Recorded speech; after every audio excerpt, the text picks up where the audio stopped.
folks, there is no talking head in this video today because, well, I've been kind of rushed to make this thing.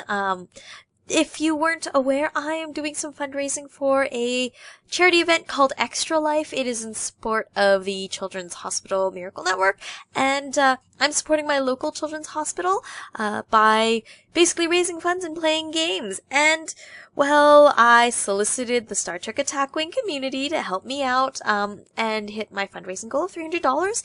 And in exchange, I would release this video, like, early, because I was planning on kind of releasing it in the middle of November-ish, and you guys totally beat me out to it, and I want to say thank you first of all to everyone who supported me, and let's get rolling on this.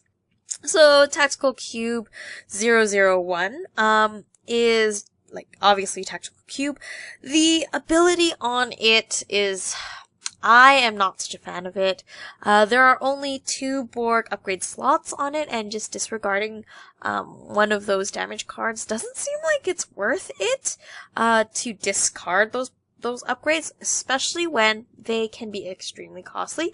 I suppose in the very, like, end game where you really need those hull, it might help, but considering you have, like, 8 shields and 9 hull on this thing, it seems like a waste of an innate ability. So I kind of like it on this price ship. I mean, as I've heard other people talking, when we get a mediocre prize ship and a mediocre prize ship pack, people don't chase for them as hard, and people don't play as hard or as competitively for them. And I think that's cool. I think that means that people who are trying to win it are trying to win it because they love the particular episode or the story that this cube is being pulled from. So that's kind of a love-driven kind of thing, and I think most people recognize that, and there are ways to also acquire that ship, i.e. through friends who win events and who aren't necessarily wanting to keep something like this if the prize is okay as opposed to extremely phenomenal. So there we have the prize ship.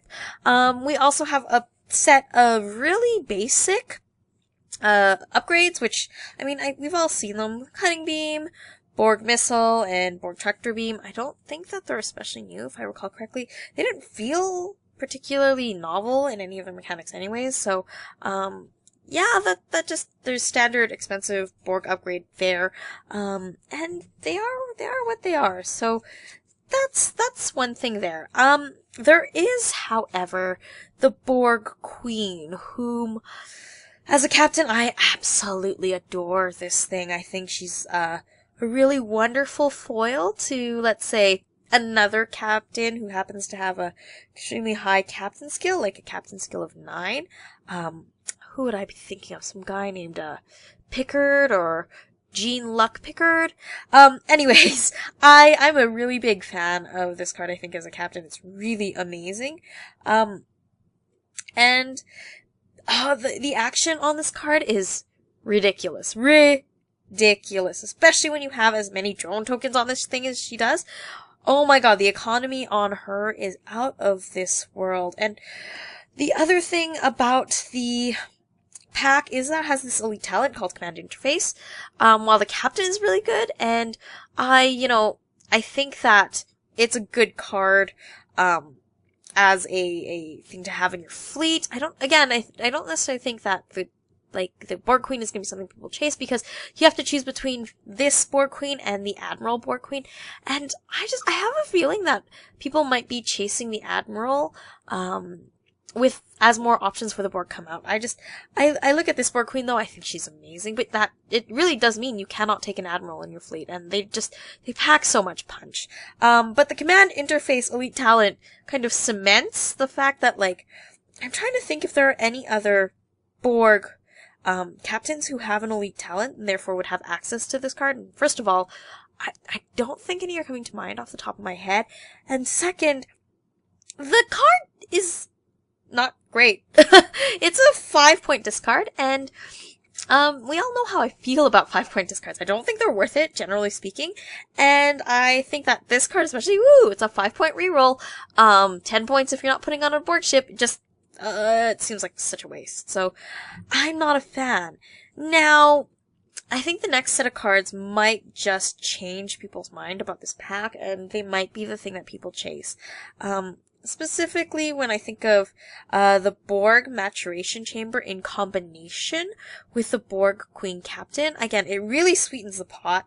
It's a bit of an expensive upgrade. Essentially, it makes your captain go from 6 points to 12 points, and then when you're paying like 44 to 46 points for like a cube to sticker on, it gets pretty painful, and very expensive. It soaks up like essentially more than half your list if you're playing 120 points. So I don't think that you'll see it a lot. Again, she's competing for that slot with the Borg Queen Admiral, and while this Borg Maturation Chamber could be brutal, especially with her, I think that there's other things that you can do with it.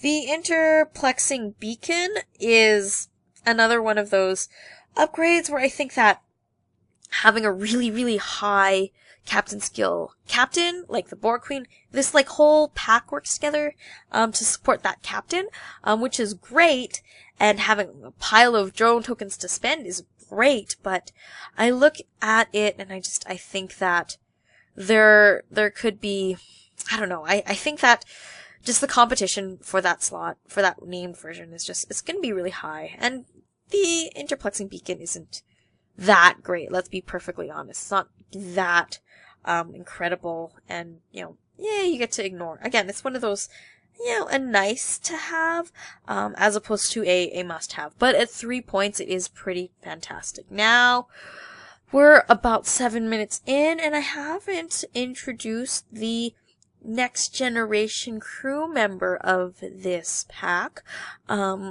This is, I don't know if you could kind of tell, this is a pack that is kind of based on First Contact. So the pack that you see there isn't for Locutus, it's for Data. We have Data as a crew member here. His ability is, yeah, that's the word I'll use for it.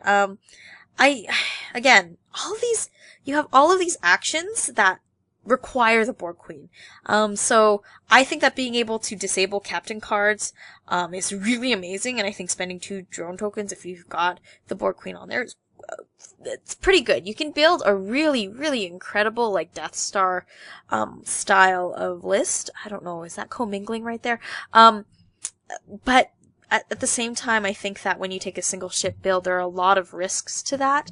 It means that you can only essentially target maybe one other ship, especially out of this pack. If you start mixing across faction stuff, obviously it gets kind of more varied, but we'll just say for now that I like this pack. I like Data in this pack. I like Data specifically only with the Borg Queen Captain. I don't think many of these cards work as efficiently, as well as easily without all the rest of the cards. Specifically, you need to have the Borg Queen, and you have to have the Maturation Chamber.